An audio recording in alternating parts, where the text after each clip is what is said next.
รุ่งแล้วทั่วแคว้นเลิศแรง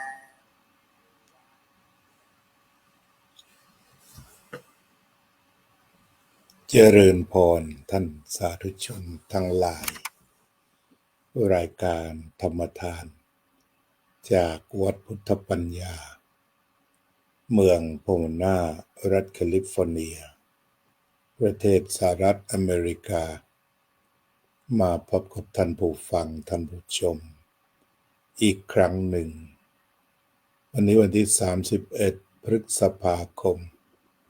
พุทธศักราช2568อีก1 วันก็จะสิ้นพฤษภาคมขึ้นเดือนมิถุนายนก็จะไปเข้าพรรษา11 กรกฎาคมนั่นก็หมายถึงว่าเหลือเวลา40 กว่าวันที่จะเข้าพรรษาการเวลาได้กลืนกินชีวิตสัตว์กับตัวของมันเองพระพุทธเจ้าตรัสเตือนภิกษุทั้งหลายเสมอว่าการเวลาล่วงไปบัดนี้เราทำอะไรอยู่ชีวิตกับการเวลามีความสัมพันธ์ถ้าไม่มีเวลาชีวิตก็ไม่มีเพราะมีเวลาเพราะมีความเคลื่อนไหวมีความเปลี่ยนแปลงจึงมีชีวิต แต่กับความเคลื่อนไหวเปลี่ยนแปลงก็นำมาสู่การสิ้นชีวิตไม่วันใดก็วันหนึ่งการเวลาล่วงไปบัดนี้เราทำอะไรอยู่ก็เป็นการตั้งคำถามกับชีวิตว่าการลืมตามองโลกแต่ละวันได้สร้างสรรค์ประโยชน์อันใดฝากโลกเอาไว้ประโยชน์มันก็มี2 อย่างมีประโยชน์ตนและประโยชน์ผู้อื่นถ้าพิจารณาดูแล้วแต่ละวันจะได้ลืมตาขึ้นมาได้บำเพ็ญประโยชน์ตนคือตนมีความก้าวหน้าทางกายทางสมองหรือทางจิตใจมากน้อยเพียงใดเพิ่มพูนหรือลดลงหรือคงที่ประโยชน์ผู้อื่นได้ทำให้ผู้อื่นมีความชื่นใจบ้างไหมมีความสุขไหมก็วัดกันตรงนั้นถ้าว่าผู้ที่อยู่ใกล้ตัวหรือผู้ที่อยู่ไกลๆออกไปมีความสุขกับการทำการพูดการคิดที่ได้แสดงออกแล้วก็ถือว่าได้ยังประโยชน์ตนและประโยชน์ผู้อื่นให้ถึงพร้อมหลวงพ่อพุทธทาสได้กล่าวไว้เหมือนจะเป็นทางชีวิตของทุกคนก็คงจะไม่ผิดก็คืออยู่ให้สงบเย็นและเป็นประโยชน์สงบเย็นนี่ก็หมายถึงว่าประโยชน์ตนความสงบนั้นจะเป็นรากฐานของความสุขอื่นๆที่จะทยอยมาปัจจุบันนี้โรคซึมเศร้าหรือ depression เป็นโรคระบาดแต่ไม่ใช่เป็นโรคระบาดตามความหมายเหมือนกับโควิด -19 แต่เป็นโรคที่เป็นกันอย่างแพร่หลายก็คือไม่ได้ระบาดหรือโรคติดต่อแต่เป็นโรคเฉพาะตนที่คนเป็นกันมากมายเป็นกันอย่างแพร่หลายกำลังกลายเป็นปัญหาของโลกโรคซึมเศร้าทำให้มีผลกระทบหลายอย่างหากไม่เข้าใจผู้เป็น ก็จะไม่เคยรู้ตัวพฤติกรรมของผู้เป็นที่จะมีผลกระทบต่อผู้อื่นก็ไม่รู้ตัวโรคซึมเศร้าก็คงจะมีคำอธิบายเกี่ยวกับเคมีในร่างกายทางการแพทย์แต่ถ้าเราจะมองทางพระพุทธศาสนาโรคซึมเศร้านั้นเป็นหนึ่งในนิวรณ์ห้านิวรณ์ห้าก็ประกอบไปด้วยหนึ่งความรักจนเกินไปสองความชังจนเกินไปสามความฟุ้งซ่านสี่ตัวนี้แหละซึมเศร้าเซ็งเบื่อหน่ายห้าความสับสน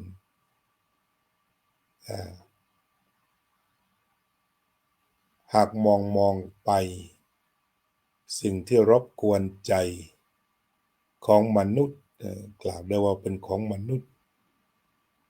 ก็คือสิ่งรบกวนทั้งห้าประการนี้ถูกรบกวนไปด้วยความรักที่รุนแรงแล้วก็อาจจะมีการ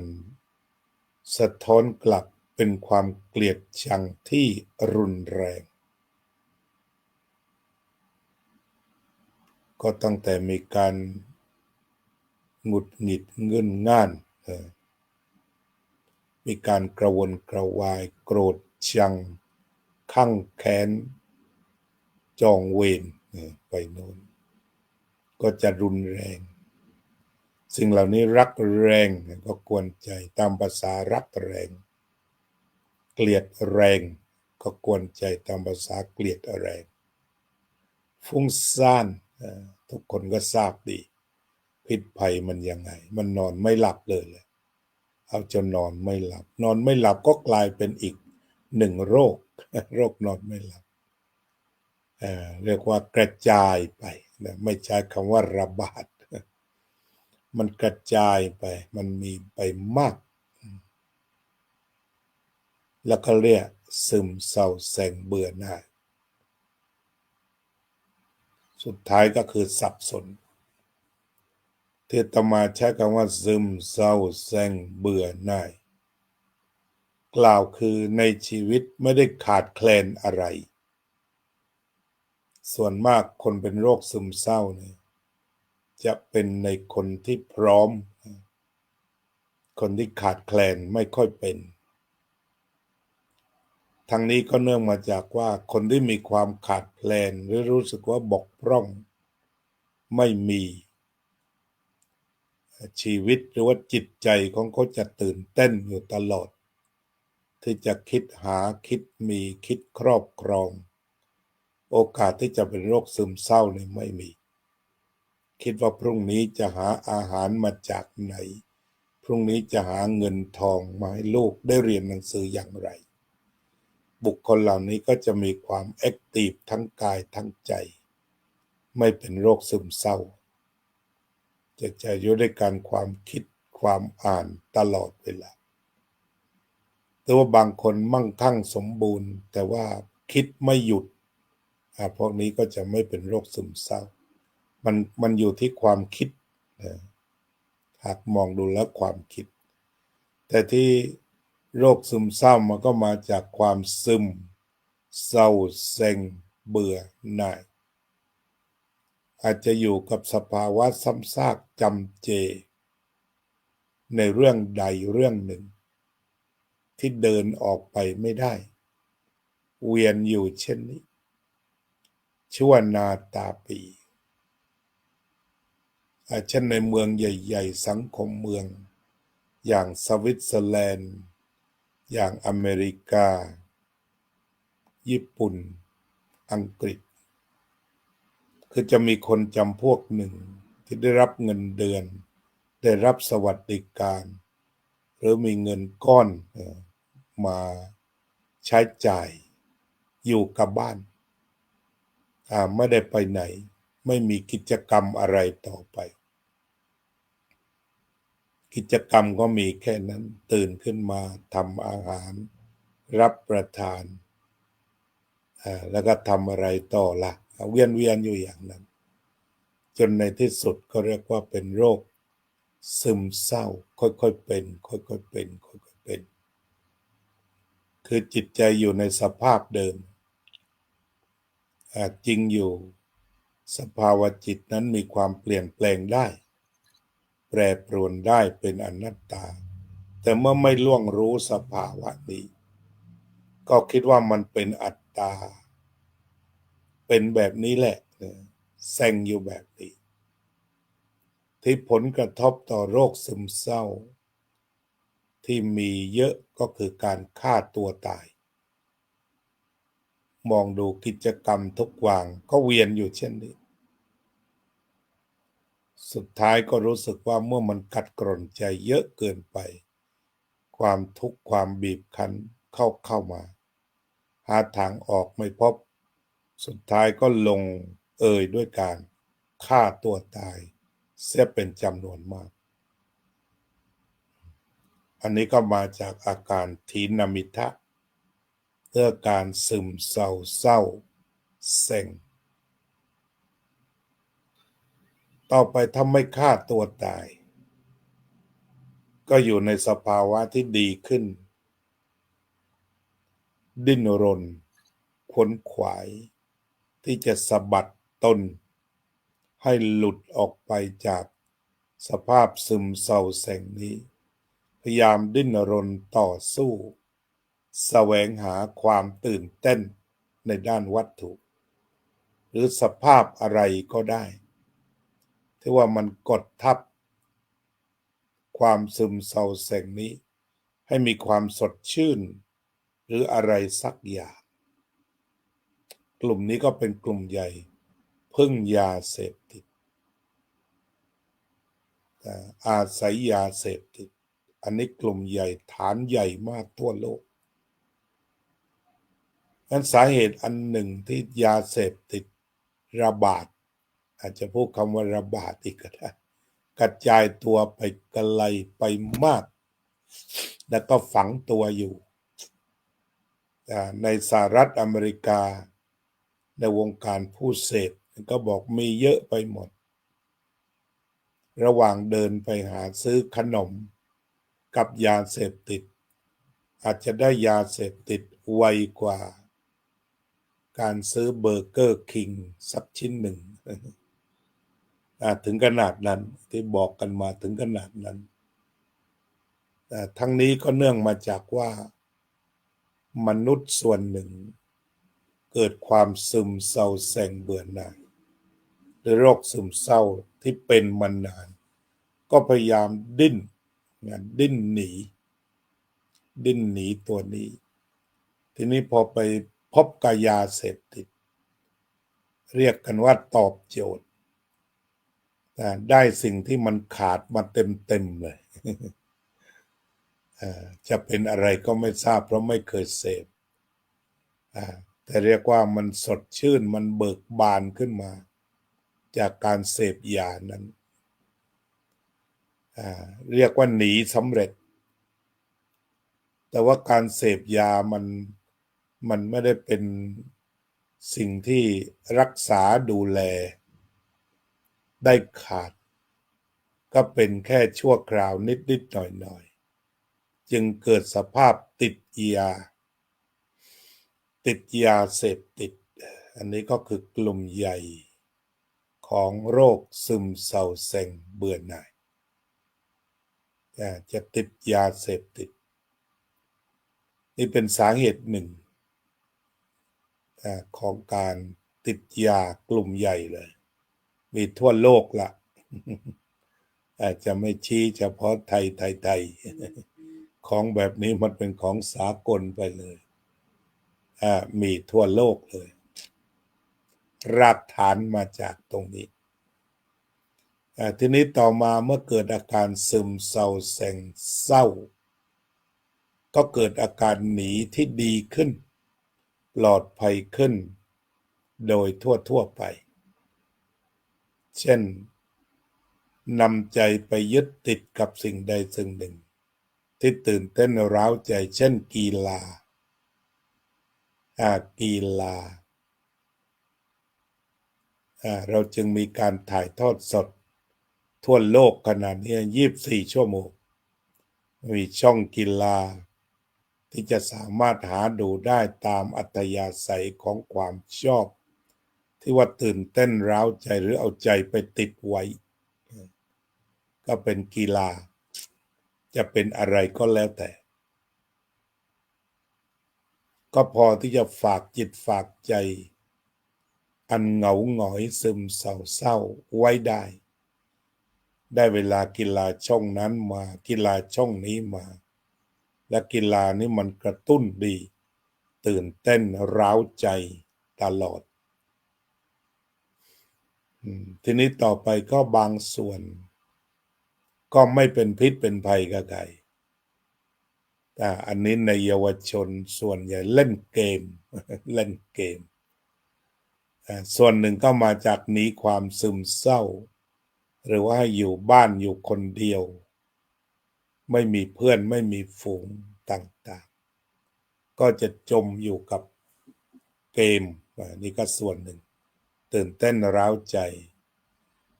ช่วยให้เดินออกมาจากความซึมเศร้าแส่งได้จากนั้นถ้าอายุมากหน่อยก็อยู่กันหนังซึ่งตอนนี้ก็มีมากพอ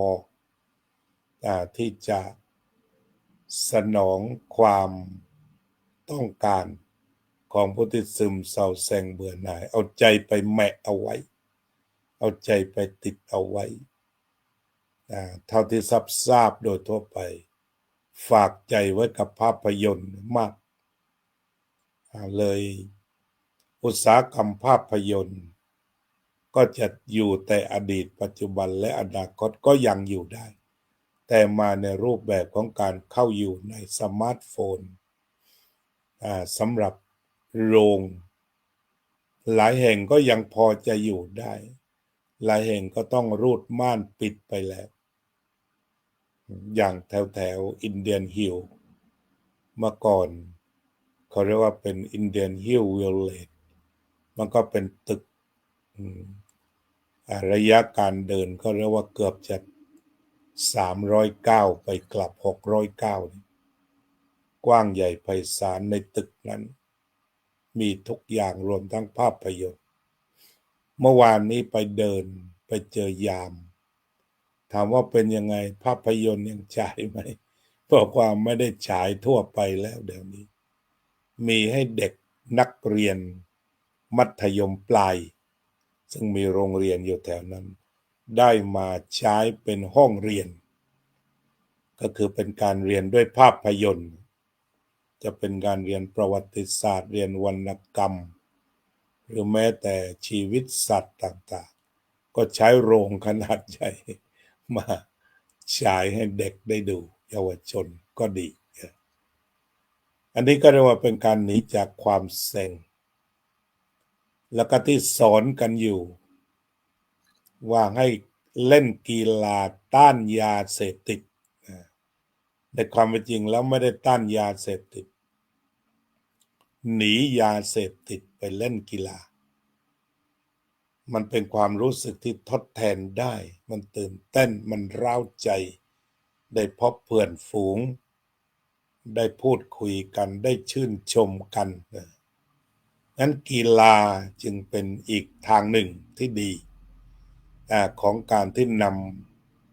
นำใจจากการหมกมุ่นยาเสพติดไปฝากไว้กับการกีฬาก็ดีทั้งร่างกายดีทั้งได้ออกกำลังเป็นเรื่องที่ดีหยุดยาได้แล้วมาออกกำลังจึงมีสถานที่ออกกำลังกันเป็นจำนวนมากในสหรัฐก็มีพวกฟิตเนสพวกนี้ก็ทำให้ธุรกิจไปได้ดีเยาวชนส่วนหนึ่งหรือว่าผู้สูงอายุส่วนหนึ่งที่จะอยู่ในสภาพเสี่ยงเซ็งก็ได้ก้าวออกมาเข้าไปดูสถานที่ ตามยิมตามอะไรต่างๆกีฬาต่างๆที่จะหลบหนีความเซ็งออกไปอันนี้ความเซ็งนี่มันกัดกร่อนจิตใจถ้าตั้งรับไม่ได้มันทำร้ายจิตใจจนกระทั่งว่าเบื่อหน่ายท้อแท้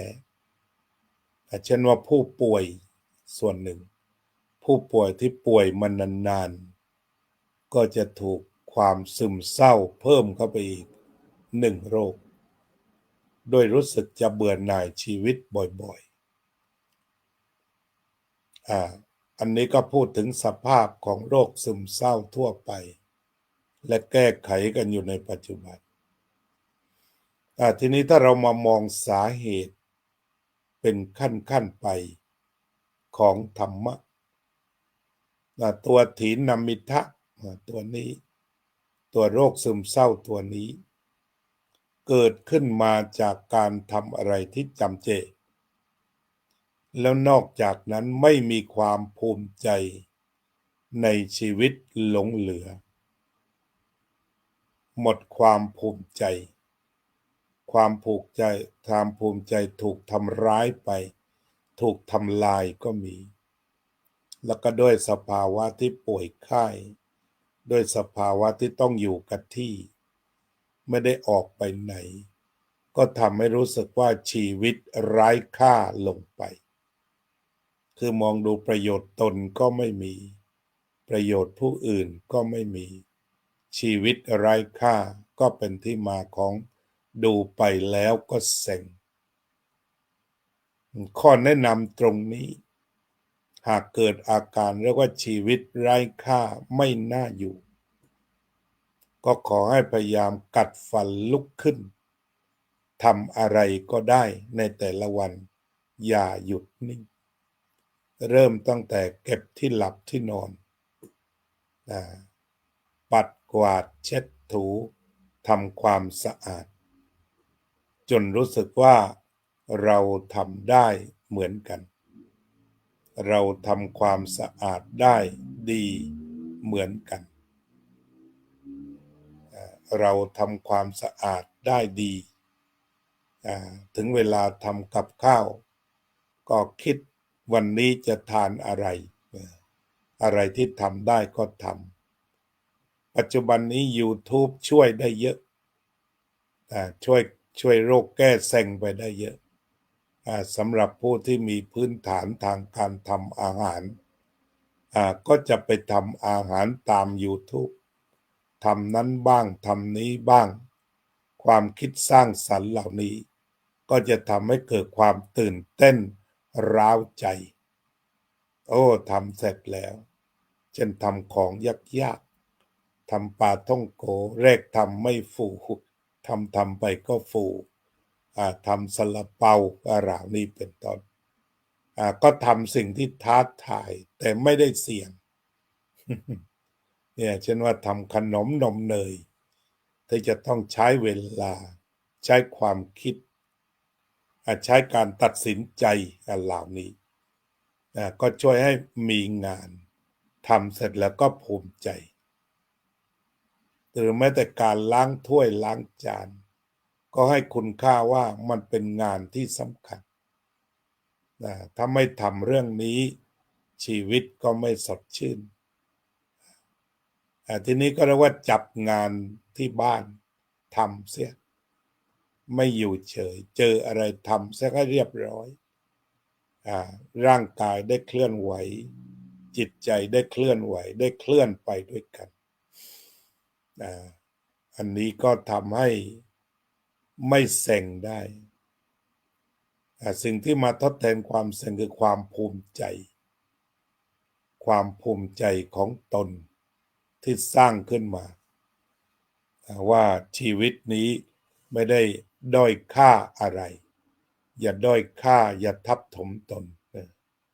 เพราะว่ายิ่งด้อยค่ายิ่งทับถมอาการซึมเศร้ามันก็จะมีมากขึ้น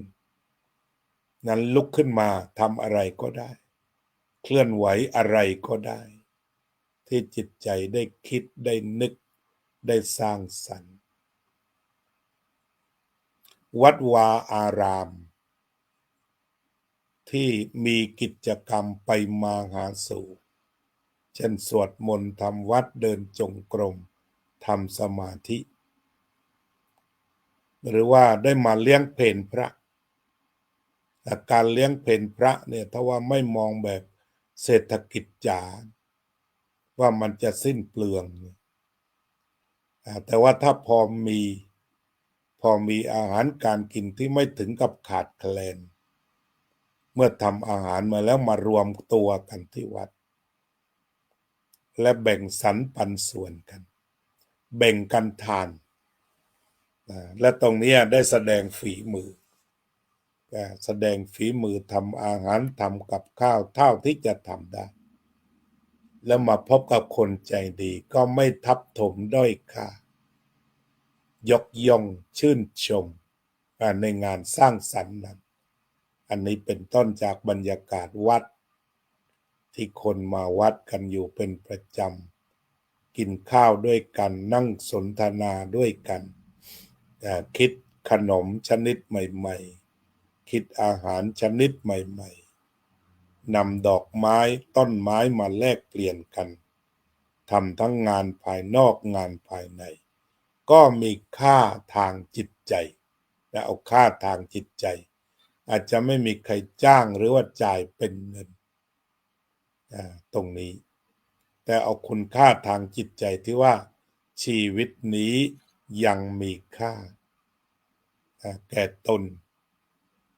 หรือว่าแก่คนอื่นหลวงพ่อประยุทธ์ท่านเรียกว่าสุขสร้างสรรค์เวลาไปวัดทำขนมแปลกๆมาถวายพระมาแจกเรื่องการถวายพระนี่มันก็เป็นเรื่องของการบำเพ็ญทานเป็นพิธีกรรมที่จะพยุงใจในเรื่องแรกแต่ที่สำคัญคือการแบ่งกันรับประทานในหมู่อุบาสกอุบาสิกาอันนี้คือเรื่องใหญ่ถ้าได้มีการแบ่งปันกันอย่างทั่วถึงออกจากบ้านเต็มหม้อกลับหม้อเปล่าอย่างนี้ก็ถือได้ว่าได้เพิ่มความชื่นใจอันนี้ก็เป็นทางหนึ่งของชุมชนโดยเฉพาะชุมชนไทยของเราที่อยู่กันอย่างแบบเครือญาติการไปวัดการทำวัดให้มีชีวิตชีวามีการสวดมนต์มีการไหว้พระสมาทานศีลมีพระพูดคุยดีๆเป็นเพื่อนญาติโยมอีกทีหนึ่งก็จะกลายเป็นอีกทางหนึ่งที่จะออกจากโรคซึมเศร้าได้อย่างดีนอกจากนี้ในยุคสมัยใหม่การหาเพื่อนที่รู้ใจคุยในเรื่องเดียวกันนำให้เกิดความคิดการสร้างสรรค์สื่อสารก็เป็นทางหนึ่งที่ออกจากความซึมเศร้าแสงจากนั้นก็ขึ้นสูงขึ้นไปเช่นไปสู่การภาวนาถ้าใครได้ใช้ระบบภาวนาเข้ามาช่วยเต็มที่จะเป็นวิธีที่รักษาโรคซึมเศร้าง่ายสุดแต่ว่าโดยเฉพาะความชินนั้นมันต้องฝืนเพราะว่าไม่ชินแต่ถ้าใครเดินเข้าไปสู่ความชินแล้วเดินเข้าไปสู่ความเคยชินแล้วการก้าวไปสู่ภาวนาจะเป็นสมถะภาวนาเช่นภาวนาพุทโธภาวนาพุทโธวันหนึ่งก็เอาเท่าอายุหรือทุกก้าวที่ทำงานเบาๆก็พุทโธไปจะกวาดบ้านถูบ้านเช็ดจานล้างจานหรือแม้แต่ทำกับข้าวก็อาจจะสวดอิติปิโสไปยามว่างก็ภาวนาพุทโธพุทเข้าโธออกพุทเข้าโธออกสติคอยบอกว่ารู้ตื่นเบิกบานฝึกแล้วฝึกอีกฝึกจนชำนาญรู้ตื่นเบิกบานทุกลมหายใจเมื่อจิตคิดพุทโธความเซ็งหลุดไปทันที ว่าจิตบอกว่าพุทโธนะความเซ็งก็หายที่ถ้าใส่พุทโธพุทโธพุทโธเข้าไปด้วยใจที่แขวนไว้กับพุทโธ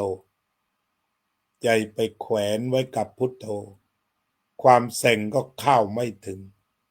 เพราะพุทโธเกิดเซ็งดับพุทโธเกิดเซ็งดับ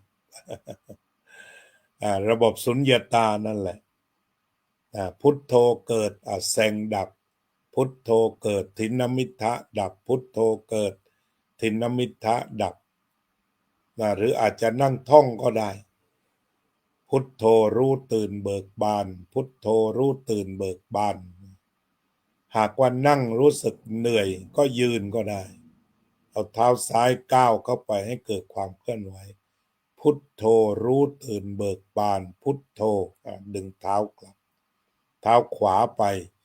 พุทโธรู้ตื่นเบิกบานพุทโธเอาดึงเท้าขวากลับเอาออกเท้าซ้ายพุทโธรู้ตื่นเบิกบานพุทโธอันนี้ก็เรียกว่าเป็นหลักพุทธศาสนาที่จิตเกิดดับทีนี้ไม่ปล่อยให้ความเซ็งมาเกิด ไม่ให้มันเกิดเราจะไปเกิดกับพุทโธเราจะให้พุทโธเกิดจะไม่อนุญาตให้ความเซ็งเนี่ยมาเกิดจะตัดตอนตัดเหตุของความเซ็งทิ้งไปแต่จะอยู่กับใจที่มีพุทโธใจที่มีพุทโธพุทโธประดับใจมันจะศักดิ์สิทธิ์เพราะตราบใดที่ใจมีพุทโธความเซ็งไม่มีอันนี้ก็เป็นวิธีที่คนทั่วไปอาจจะฝืนหน่อยเพราะไม่ได้เคยชินมากกว่าไปดูฟุตบอลมากกว่าดูกีฬาเล่นกีฬาแต่ว่าเป็นวิธีการที่ประหยัดสุดคือทำในห้องของตนทำในสวนทำในครัวที่มีพุทโธติดตัวไปตลอดถ้าทำได้แล้วก็นิวรณ์หายก็เรียกว่าบุตดาเซฟอยู่อันนี้ในเชิงสมถะที่จะมาช่วยส่วนวิปัสสนานี่แสนจะวิเศษก็เข้าไปอยู่ในธรรมานุปัสสนาสติปัฏฐานแต่การทำวิปัสสนาก็มีสติปัฏฐานสี่กายานุปัสสนาสติปัฏฐานตามดูกายมีสติตามดูกายเวทนานุปัสสนาสติปัฏฐานตามดูจิตก็ดูตัวตรงไปเลยเซ็งก็เป็นเวทนาชนิดหนึ่งแล้วมันก็เป็นนิวรณ์ด้วยที่ไอ้เซ็งเนี่ยมันรู้สึกอย่างไรพอใจไหมไม่พอใจไหมอึดอัดไหมขัดเคืองไหมก็อยู่ในตัวเวทนาก็ดูตรงดูตรงพอความดูเกิดความเซ็งก็ดับอีกเหมือนกันต่อมาจากพุทโธเมื่อกี้ก็ใช้พุทโธมาทับมาดักทางเอาไว้เป็นแบรีเออร์ทีนี้ต่อมาก็แทนที่จะปล่อยให้เวทนาชอบชังมันทำงานก็ดูซะพอจิตมันมาดูเวทนาตัวนั้นที่ไปกอดรัดฟัดเหวี่ยงเอาไว้มันก็ดับไปมันก็ปล่อยมือต่อไปจิตก็ดูเซ็งตรงๆว่าอ๋อความลี้ลับของเซ็งมันเกิดแล้วดับไปมันเป็นธรรมดามันเป็นปรากฏการณ์ทางธรรมชนิดหนึ่งท่านจึงเรียกว่าธรรมานุปัสสนาแต่ปรากฏการณ์นี้ก็คือเกิดแล้วดับไม่มีใครเซ็งตลอดเวลามันมีช่องที่จะไม่เซ็งพอรู้ว่ามันมีช่องที่จะไม่เซ็งมันเกิดได้แล้วก็ดับได้โรคซึมเศร้ามันก็เริ่มหายตั้งแต่ตรงนั้นแต่ที่ว่ามันไม่หายก็เนื่องมาจากว่าไปเข้าใจว่าโรคนี้เป็นอยู่ตลอดชีวิตไม่มีหายถ้าว่าไปคิดเสียอย่างนั้นก็จะโรคซึมเศร้าจะมาต่อขบวนกันยาวแต่ถ้าบอกว่ามันเกิดเป็นคราว แซงมีอยู่จริงมันเกิดชั่วขณะเมื่อเลื่อนจิตไปทำอย่างอื่นมันก็ดับไปแต่การเจริญวิปัสสนาก็คือเผชิญหน้าไปเลยอ๋อแซงแล้วแซงก็มีเกิดแล้วก็มีดับแล้วก็ศูนย์ แซงเกิดดับศูนย์เกิดดับศูนย์ นี่ใครที่เป็นโรคซึมเศร้าฟังวันนี้ก็ดูก็ที่สำคัญก็คือดูเห็นว่ามันแซงก็ดูแซงนี่แหละแล้วดูตอนมันเกิดแล้วมันตั้งอยู่แล้วถ้าดับไปอ๋อแซงดับไป อ้าวเกิดขณะนี้เกิดแล้วอาจจะโทรศัพท์ไปหาใครก็ได้แซงจริงตอนนี้โทรไปคุยดูพอมีเพื่อนคุยปั๊บเนี่ยความเซ็งมันก็หายเพราะว่าใจมันหยุดจากเซ็งไปหาเพื่อนแล้วนี่วิธีการถอนใจจากจุดหนึ่งไปสู่จุดหนึ่งระดับวิปัสสนาเพราะฉะนั้นธรรมะที่แก้ความเซ็งก็มีหลายอย่าง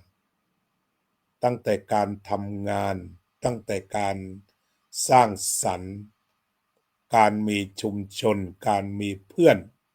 ที่เป็นกายภาพเช่นการไปวัดไปเข้าชุมชนเข้าชมรมผู้สูงอายุเนี่ยเป็นกายภาพไปเป็นคลื่นก็โทรคุยกันอย่าทิ้งให้อยู่คนเดียวถ้าเซ็งแล้วก็ลองกดโทรศัพท์ไปหาเพื่อนลองดูหรือวางโทรศัพท์วางเพื่อนไม่ต้องไปวัดอยู่ในห้องเหมือนเดิมแต่เปลี่ยนวิธีคิดว่าความเซ็งนั้นมันไม่เที่ยงเป็นทุกข์เป็นอนัตตาเป็นเพียงปรากฏการณ์ชั่วคราวอตัมมยตากูไม่เอากับมึงแล้วโว้ยฉะนั้นการพิจารณาวิปัสสนาให้เห็นสักว่าธาตุมันก็เป็นปรากฏการณ์ที่เกิดขึ้นชั่วขณะแล้วก็ดับไปงั้นเราจะใช้สติปัฏฐานสี่เจริญลึกเข้าไปหรือใช้พุทโธเข้ามาช่วยโรคซึมเศร้าแสงมีโอกาสหายทั้งหมด มีโอกาสหายทั้งหมดเพราะเป็นการเปลี่ยนที่แขวนใจแต่เรามีที่แขวนเสื้ออยู่ที่หนึ่งวัสดุแบบหนึ่งแต่ตอนนี้เราเปลี่ยนที่แขวนใจจากแขวนไว้กับอะไรที่สเปะสปะ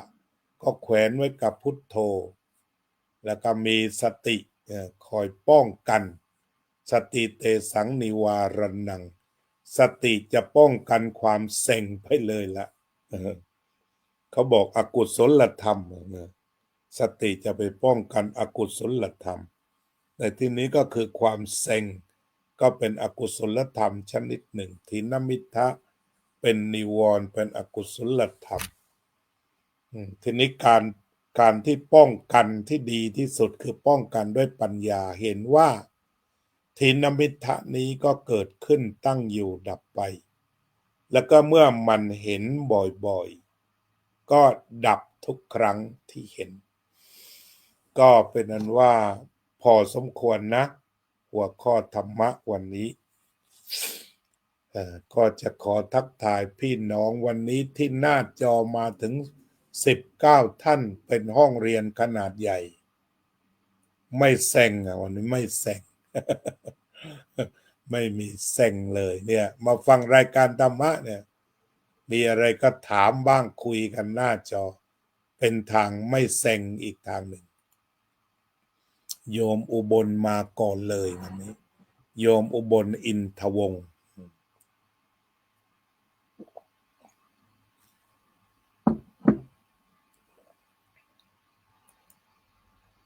พร้อมกับโยมอุตสาน่าจะพี่กันน้องดูกันคนละเครื่องเลยโยมเตือนใจฤทธิ์นาคาโยมโซเฟียสุภาพร โยมสุนิตวงสุเทพโยมอุตสาดูไปด้วย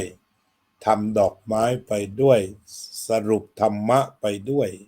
ทักทายไปด้วยนี่ทำได้หลายกิจกรรมคำไหนประทับใจสรุปเขียนขึ้นไปโยมบัวผันมาแล้วปลูกดอกไม้กลางอากาศนี่ก็อยู่คนเดียวเก่งมากไม่เคยเซ็งเพราะว่าทำงานทั้งวันนิยมบัวผันนี่เป็นต้นแบบอยู่คนเดียวมาตลอดแต่ว่าหางานทำต้นหมากรากไม้สวยงามเขียวชอุ่มดูรายการธรรมะกระทำดอกไม้ส่งมาให้เพื่อนดู นี่เรียกว่าไม่มีแส่งในหัวใจละถ้าเป็นแบบนี้โยมพเยาเจนพนัสโยมสุพรรณิกาฉายาลักษณ์นี่ก็ไม่มีโอกาสแส่งเพราะว่างานแน่นเปรี้ยเลยโยมกิตติมาบริกส์โยมรมรวินจารุกุลศิลป์โยมเข็นธนาโยมหนูติ๋วสุดซ่าโยมน้อยพรหมประเสริฐท่านอาจารย์สาธิตธีรปัญโยโยมเพ็ญศรีภักดีไทยรายงานว่ากราบนมัสการกับท่านพระอาจารย์ทุกๆคนมาพักบ้านป้าไลกราบนมัสการมาด้วยค่ะป้าไลกราบนมัสการมาด้วยเจริญพรเพื่อนไปเยี่ยมมีความสุขถ้าใครไปบ้านป้าไลแทบจะไม่พักผ่อนแต่ไม่ได้หมายถึงว่าเหนื่อยทำด้วยอาการปีติปราโมทย์วันนี้ก็มาชวนกันมาพักจากการประชุมสมัชชาป้าก็มีความสุขมากเช่นเคย อันนี้คือโอกาสไม่แสงในอย่างป้าไลนี่ก็ไปวัดพุทธธรรมอาทิตย์ละหลายวันขอให้มีช่องว่างไปถวายภัตตาหารไปสวดมนต์ทำสมาธิเดี๋ยวนี้วัดพุทธธรรมก็มีทำสมาธิปีละหลายครั้งก็รวมกลุ่มท่านผู้สูงอายุทั้งหลายอย่างเหนียวแน่นโยมกัลยาว่องทิพย์คงคายินดีต้อนรับธรรมทูตคฤหัสถ์ใหม่ความจริงแล้วโยมก็เป็นมานานตั้งแต่สร้างวัด แล้วก็ฟังรายการไม่เคยขาดอาจจะเรียกว่าเป็นธรรมทูตคฤหัสถ์ที่มีชั่วโมงบินมากสุดในกล้าชี้เลยที่จบรับประกาศเนี่ยโยมกัลยาในชั่วโมงบินด้านธรรมะเนี่ยมากสุดเลยทั้งด้านปริยัติและปฏิบัติและก็ภาคสนามโยมจิรสาอลันสภักนี่ก็เป็นผู้ใฝ่ธรรมแซงไม่เป็นเช่นกัน เพราะเจริญธรรมะกันเก่งคุณหญิงก็เป็นคนวัยรุ่นแต่เข้าหาสติปัฏฐาน4ไปเรียบร้อยงั้นปิดเกมสำหรับน้องแซงที่จะมารบกวนเพราะว่าถือว่าได้ที่พึ่งกับที่ห้อยโหนแล้วสรณะมีพระพุทธพระธรรมพระสงฆ์พระธรรมคือสติปัฏฐาน4ถ้าได้ก้าวไปสู่ดินแดนสติปัฏฐาน4คือการมอบที่พึ่งที่ห้อยที่โหนอย่างปลอดภัยจากการขบกัดจากการรบกวนของนิวรณ์โยมทิพย์โยมนิคมพระครูโชติธรรมบัณฑิตวัดสันขยองสวนดอกไม้ขนาดใหญ่ของโยมศิวิไลมาแล้วนี่ก็ไม่แส่งเหมือนกันอยู่โดยธรรมนี่ก็เป็นข้อพิสูจน์ว่ามีผู้สูงอายุหลายๆท่านที่อยู่คนเดียวในวัยเกษียณมีโอกาสก็แลกเปลี่ยนเรียนรู้กันว่าเราจะหนีอำนาจถินมิทธะกันอย่างไร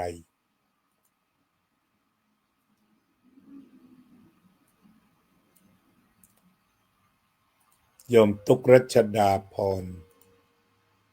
โยมโซเฟียสุภาพร ขอบคุณพระอาจารย์ธรรมะช่วยได้จริงๆค่ะแต่ต้องทำไปพร้อมกับการรักษาทางแพทย์และกัลยาณมิตรถูกต้องของโยมสำหรับผู้ป่วยนี้เราจะต้องเชื่อแพทย์สุดจิตสุดใจใช้คำนั้นให้แพทย์รักษากายแล้วที่เหลือก็คือรักษาใจอย่างของโยมก็เป็นคนเจริญภาวนาเป็นคนฟังธรรมแล้วก็เป็นคนที่มีชุมชนดีชุมชนวันพุธที่วัดพุทธปัญญาอุทิศเวลา1 วันเต็มมาพูดคุยสนทนาอันนี้โอกาสเซ็งก็หมดไปโดยสิ้นเชิงเป็นตัวอย่างของพี่น้องวันพุธแล้วก็มาทำกิจกรรมมากมายในการบำเพ็ญกุศลในการดูแลต้นไม้โดยเฉพาะที่สำคัญมาช่วยกันคัดกระป๋องคัดขวดรีไซเคิลแล้วก็นำไปจำหน่ายนำเงินไปบริจาคเป็นค่าอาหารกลางวันกับน้อง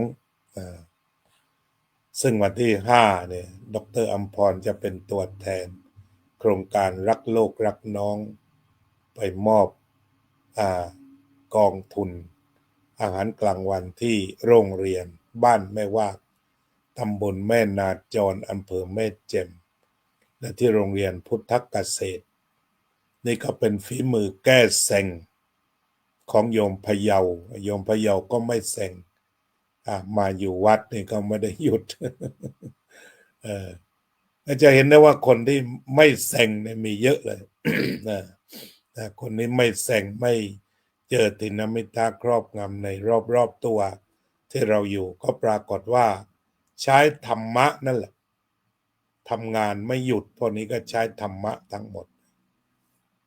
วันนี้ก็แลกเปลี่ยนเรียนรู้กัน ต่อไปเราก็มาบำเพ็ญพุทโธ เอาใจไปเกาะพุทโธเราไปห้อยโหนเอาไว้สรณะในแปลว่าที่พึ่งโหนเอาไว้อย่างนี้แซงเข้ามาไม่ได้เราพุทโธด้วยกัน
สัพเพ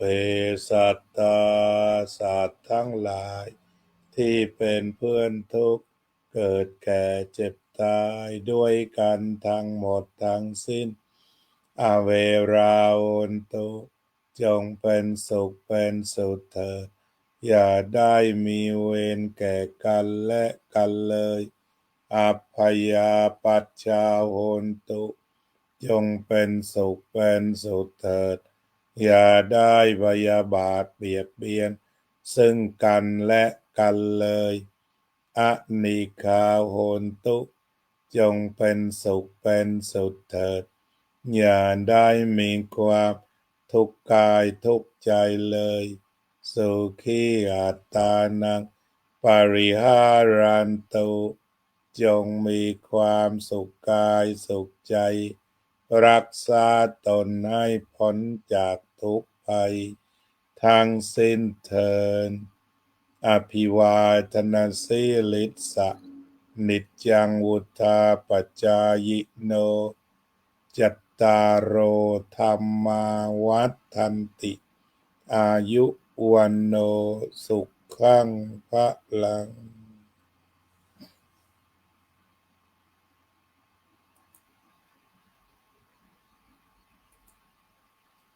มีผู้ร่วมภาวนากันมากมายภาวนานี้ถ้าก้าวสู่แดนนี้ได้ก็เป็นนั้นว่าอำลาความเซ็งโยมทิติมาสาธุ หากเราจะสัมผัสดินแดนภาวนาอยู่ที่ปลายจมูกของเรานี่แหละ เราก็อำลาความเซ็งไปชั่วนิรันดร์เลยทีเดียววันนี้ก็ลากันแค่นี้ก่อนนะพอสมควรพบกันใหม่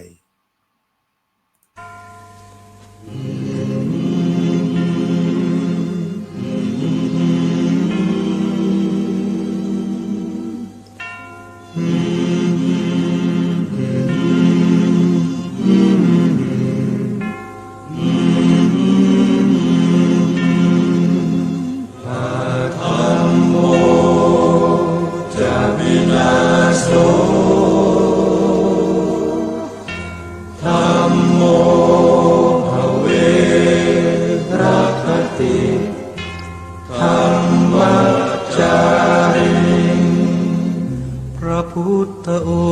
งค์ท่านทรงตรัสรู้เป็นสัพพัญญูตรัสสอนความจริงว่าธรรมะย่อมชนะทุกสิ่งเป็นที่พึงพิงแก่ผู้ประพฤติชอบธรรมธัมโมจะวินาโสธัมโมภเว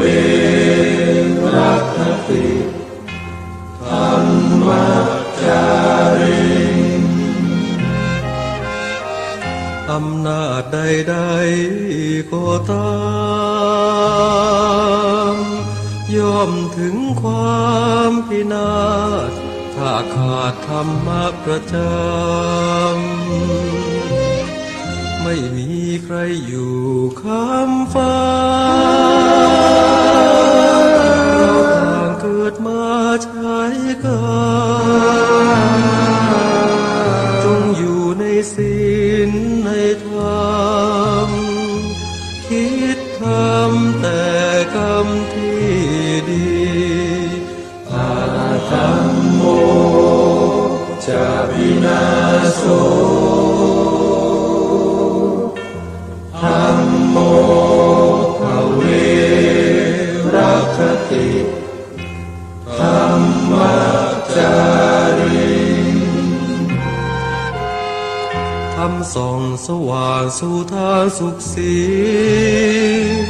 คำจุนโลกนี้นิรันดร์ธัมโมจะวินาโส